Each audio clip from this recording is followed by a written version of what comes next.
João capítulo 3, antes de irmos para o batismo, eu quero compartilhar uma palavra com você.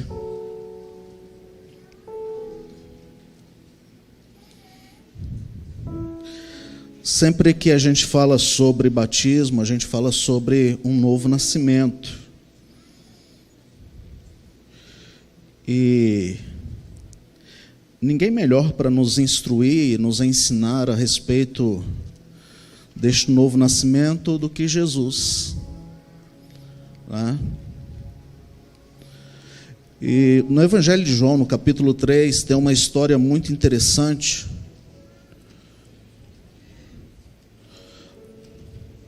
onde um homem chamado Nicodemos, ele vai ter com Jesus.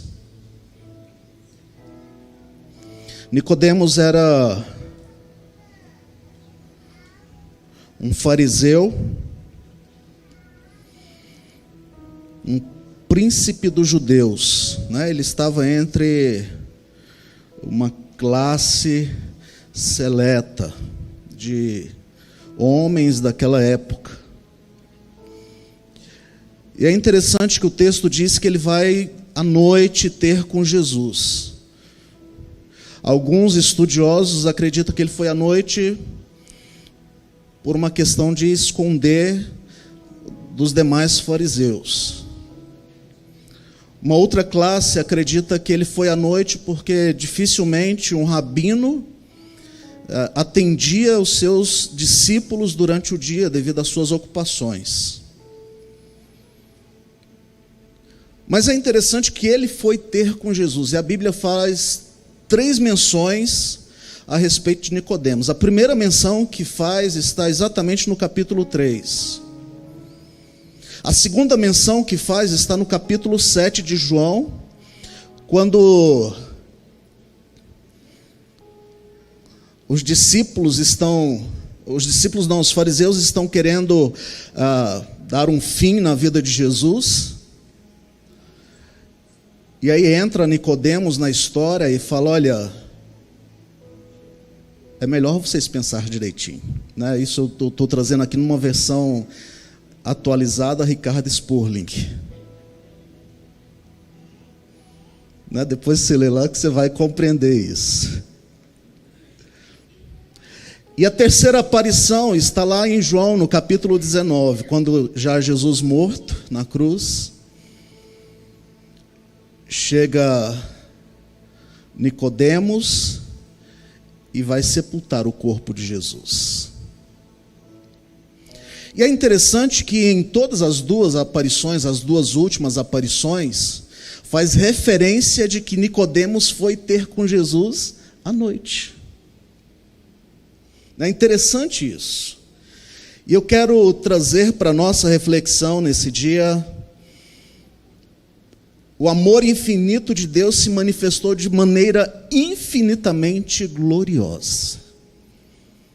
É necessário nascer de novo. O diálogo de Jesus com Nicodemos encerra no capítulo 3, e o versículo de número 21, que eu quero ler com você, que diz o seguinte: quem pratica a verdade se aproxima da luz para que as suas obras sejam manifestas, porque são feitas em Deus. A grande necessidade de nascer de novo. A palavra de Jesus a Nicodemos não deixa dúvida à nossa mente o que significa nascer de novo. Precisamos entender o seguinte: não há esperança do reino de Deus se não experimentarmos um novo nascimento. Não há esperança do reino de Deus se não experimentarmos um novo nascimento.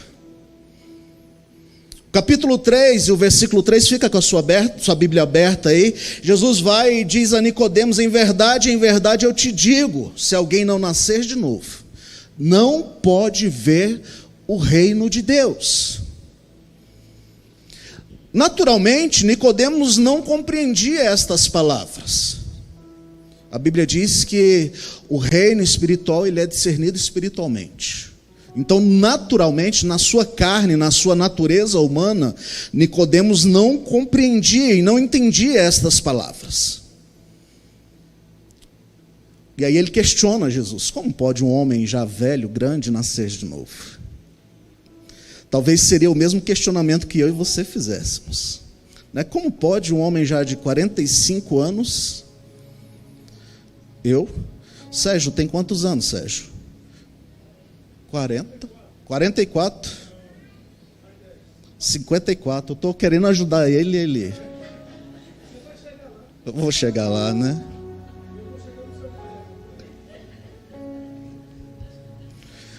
O problema é que eu nunca vou te alcançar. Poderíamos questionar como um homem de 54 anos pode nascer de novo. Como um adolescente de 11 anos pode nascer de novo. Foi esse o questionamento que Nicodemos fez a Jesus. Foi essa a pergunta que Nicodemos faz a Jesus. Mas é interessante que Deus marca a linha de diferença entre as coisas carnais e as espirituais. Veja o versículo 5 do capítulo 3. Em verdade te digo, quem não nasce da água e não nasce do Espírito, não pode entrar no reino de Deus. O que é nascido da carne é carne, mas o que é nascido do Espírito é Espírito. Interessante isso, porque o batismo, ele representa a minha morte para a minha velha natureza, para a natureza carnal, para a natureza terrena, e o renascimento em Cristo Jesus. E a partir desse momento nós passamos então a compreender as coisas espirituais, porque espiritualmente começamos a discernir a vontade de Deus para as nossas vidas. É bem verdade que Deus cria o homem perfeito, e eu gosto disso. Lá no Éden, havia uma perfeição no homem. Mas o homem, por sua ganância de querer ser igual a Deus, ele vende-se. E ele permite então que o pecado entre no seu coração. Mas a Bíblia relata que todos os dias, na viração do dia, Deus se regozijava em estar com o homem. Deus tinha prazer em descer da sua glória e vir até o Éden para conversar com o homem. Sabe, um Deus que conhece todas as coisas. A Bíblia diz que nada está oculto aos teus olhos. Ele saía dos céus e vinha até a terra para saber o que o homem tinha vivido, o que ele tinha passado. Eu acho que a gente pode usar a nossa imaginação e ver Deus sentado, talvez numa moita de capim, né? Encostado numa macieira. É só imaginação, gente, por favor, não vai sair daqui falando: olha, o pastor está falando heresia. É a permissão linguística que eu estou usando, né? E o homem se regozijava do relacionamento dele com Deus, da sua intimidade com Deus. Mas Isaías 59, versículo 2 diz que houve uma separação entre Deus e o homem. Isaías 59, 2. As nossas iniquidades nos separam de Deus. Os nossos pecados nos distanciam de Deus. Aquele manto de inocência, aquela santidade que existia, aquela comunhão que existia entre Deus e o homem, agora já não existe mais.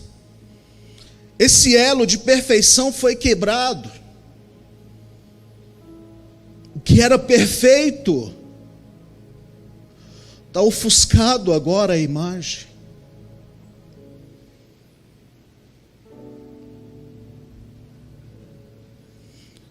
O homem foi advertido por Deus. O homem foi alertado por Deus, falando: olha, não faça isso, porque se você fizer, certamente você vai morrer. Mas ele escolheu. E o mesmo texto de Isaías, capítulo 59, versículo 1, diz que a mão do Senhor continua estendida. Os ouvidos do Senhor continuam abertos. Mas as nossas iniquidades, os nossos pecados nos separam, nos distancia de Deus.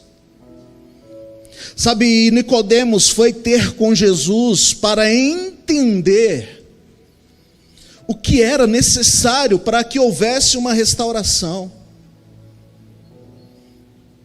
O pecado faz do homem alguém miserável, como nós ouvimos aqui quinta-feira. O pecado faz do homem alguém que não vale nada.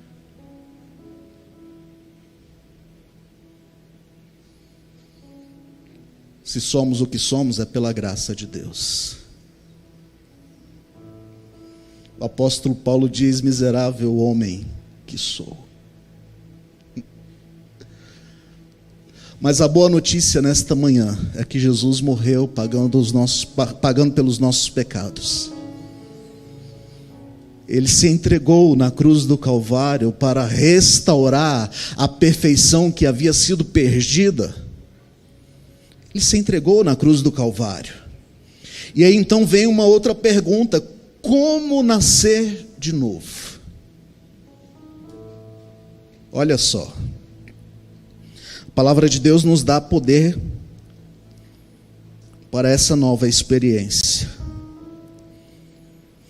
O apóstolo Pedro, escrevendo em sua primeira carta, capítulo 1, versículo 23, ele diz o seguinte: porque vocês foram regenerados, não de semente corruptíveis, mas de semente incorruptível, mediante a palavra de Deus, a qual vive e é permanente. Ou seja, a palavra de Deus nos dá poder para esta nova experiência em Cristo Jesus.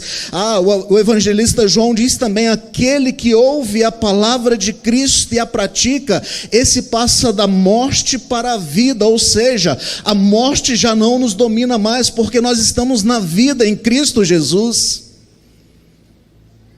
A promessa de Deus nos faz participantes da sua natureza divina. Deus nos tem dado um novo nascimento em seu Filho, Jesus. Eu acho que você poderia dizer pelo menos um amém. Deus tem te dado um novo nascimento.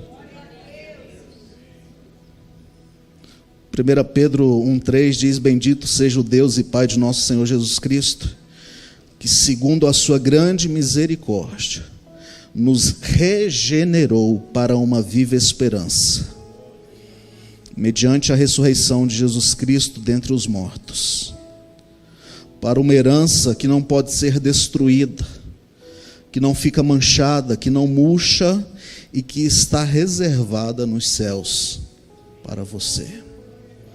Ei, há uma esperança de Deus para as nossas vidas.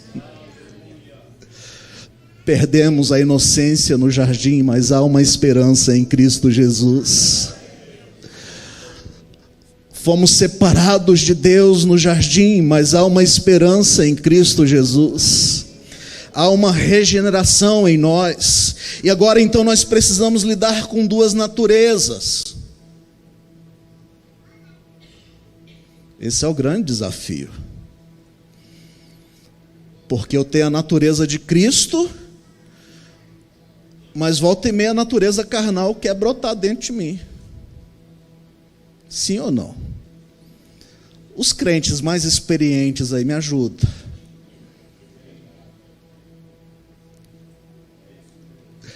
Nós temos a natureza de Cristo em nós, mas volta e meia o velho homem quer renascer.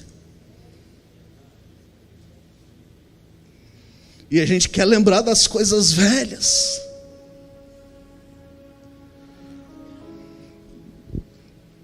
E a gente fica irado. A gente dá vontade de pegar no pescoço de um e falar: Senhor, salve e leva, me ajuda, por favor. Sabe, precisamos lidar com essas duas naturezas. Mas eu quero que você saiba nesta manhã, o apóstolo Paulo, escrevendo aos Coríntios, segundo aos Coríntios, capítulo 5, versículo 17, disse que aqueles que estão em Cristo, novas criaturas são. As coisas velhas passaram, e tudo se faz novo. Aquele que pecava, não peque mais. Aquele que xingava, não xingue mais.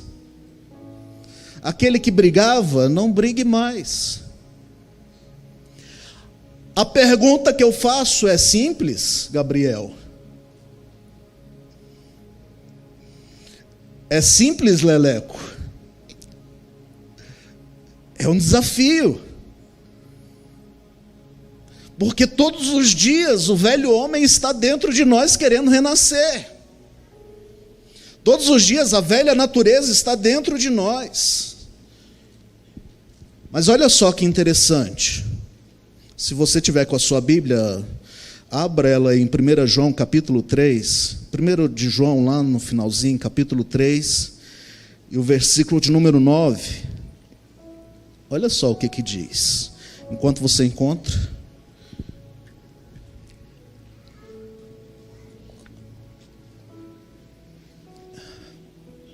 1 de João capítulo 3, versículo 9, todo aquele que é nascido de Deus não vive na prática do pecado, porque nele permanece a semente divina.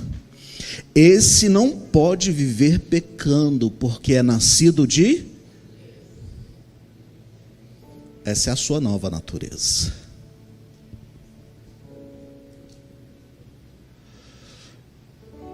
Mas e aí, quando a velha natureza se manifestar, o que eu faço?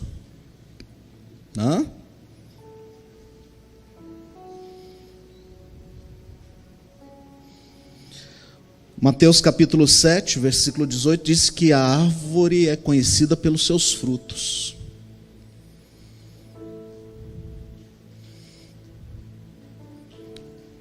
Hoje existe, através da ciência, dos estudos, uma mudança, né? Você vê um pé de limão que dá 2 formas de limões. 2 formas, é isso, né? Obrigado, 2 espécies de limões.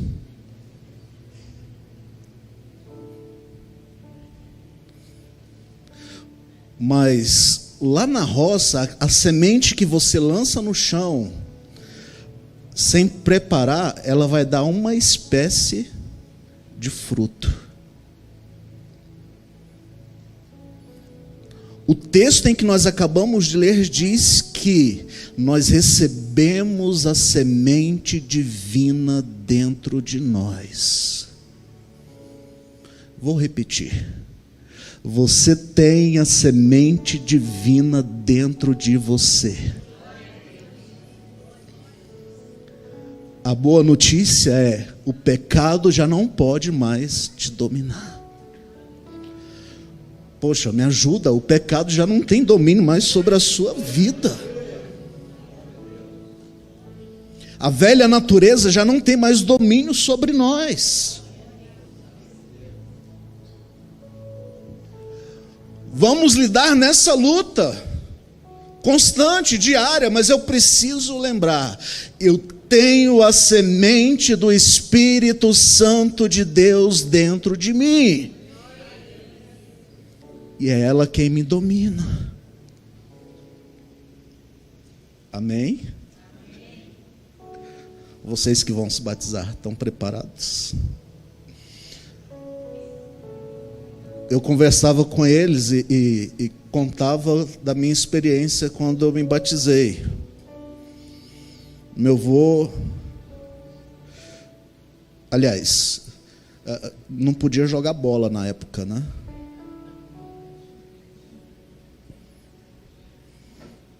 E eu gostava muito de jogar bola. E aí fui para uma classe de batismo como essa. E eu ouvi: a partir de agora você não pode mais jogar bola.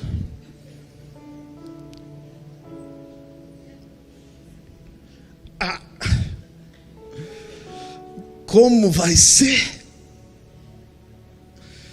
Quão difícil vai ser não jogar bola, mas eu escolho Deus. E aí fui para o batismo.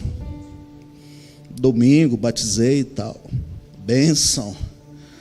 À noite, né, recebemos o poder do Espírito Santo de Deus sobre as nossas vidas. Foi aquele culto pentecostal.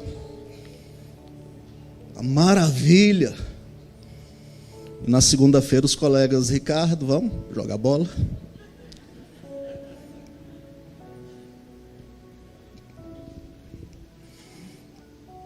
O velho homem, doido para jogar bola. Mas a nova natureza dizia: você não pode jogar bola. Aí eu falei: bom, mas é só um chute, né? Ninguém vai ver. Estou jogando bola, quem passa? O pastor. Ricardo, eu não te falei que você não podia mais jogar bola? Sabe, os desafios são diários. As lutas são diárias. Mas há uma escolha dentro de mim e dentro de você. Há uma semente do Espírito Santo lançada dentro de nós.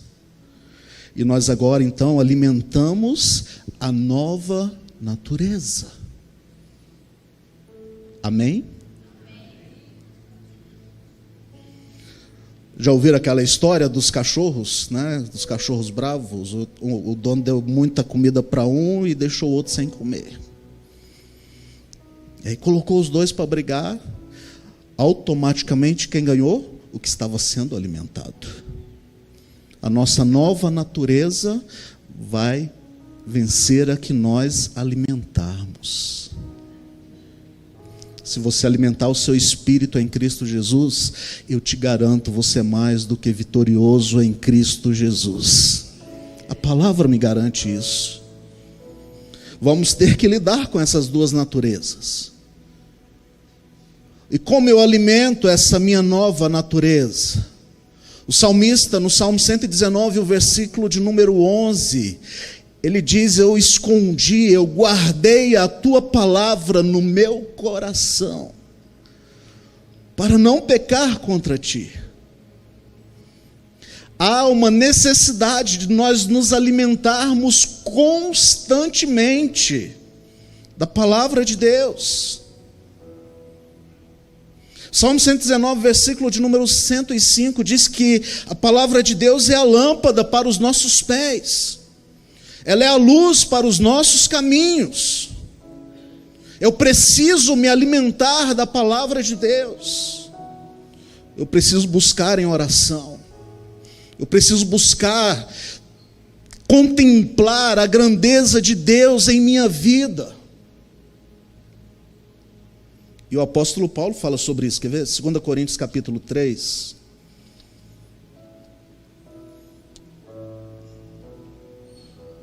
Segundo aos Coríntios capítulo 3, e o versículo 18, olha só que interessante. E todos nós com o rosto descoberto, contemplamos a glória do Senhor, somos transformados de glória em glória, na sua própria imagem, como pelo Senhor, que é o Espírito. Entenda, vocês estão tomando uma das melhores decisões da vida de vocês. Eu ousaria dizer que é a melhor decisão da vida de vocês. o Espírito Santo de Deus vai trabalhando no coração, na mente, na alma de vocês todos os dias. Para que vocês, para que nós, todos nós, alcancemos a estatura de varões perfeitos. É um processo. Volta e meia, a velha natureza vai querer sair para fora. Tenha domínio sobre ela. Subjugue a cruz de Cristo. Fala, Jesus já venceu por mim. Ele já venceu na cruz do Calvário. E eu posso então viver uma nova vida em Cristo Jesus. Eu falei sobre a bola, não é pecado jogar bola, né? Até falei isso ontem na sala. Não é pecado jogar bola. O problema é quando alguém quer comer a orelha do outro, né?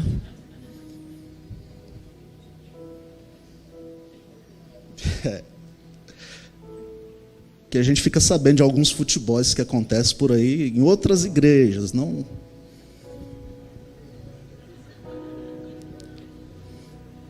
Lá pro Guará, Taguatinga. Misericórdia, gente, eu estou falando demais, né?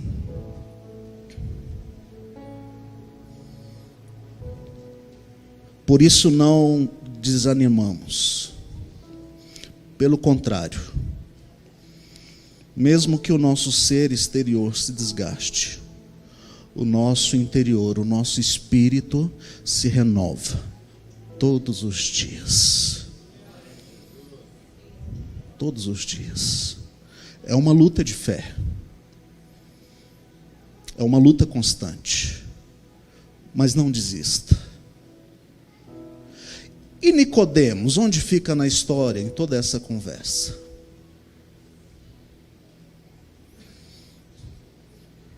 Nicodemos, ele ouve de Jesus. Você lê o capítulo 3 de João, você vai ver que ele pouco fala. Ele mais ouve de Jesus. No capítulo 7, pelo pouco que ele ouviu de Jesus, ele já entra em defesa do Evangelho. No capítulo 19, ele tem um cuidado, um zelo pelo corpo do Mestre. Eu preciso sepultar, eu preciso guardar este corpo. Vocês estão vindo para um novo nascimento, para uma nova natureza.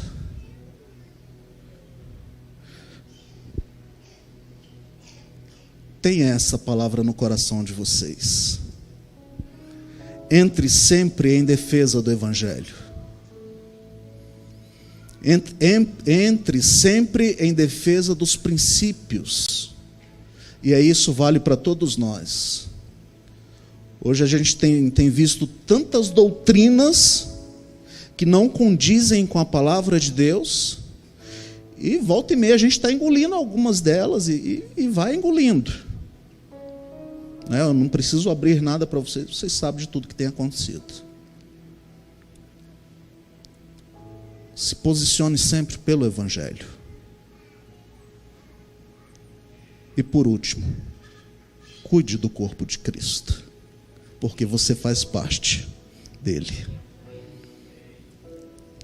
Que Deus nos abençoe. Que Deus te dê força, te dê graça, para que ao final da sua jornada você possa olhar para trás e falar: valeu a pena ser fiel. Valeu a pena ouvir de Jesus à noite, escondido quando ninguém me via. Valeu a pena ler a palavra quando ninguém estava me vendo. Deus tem cuidado de nós. Se coloque em pé em nome de Jesus.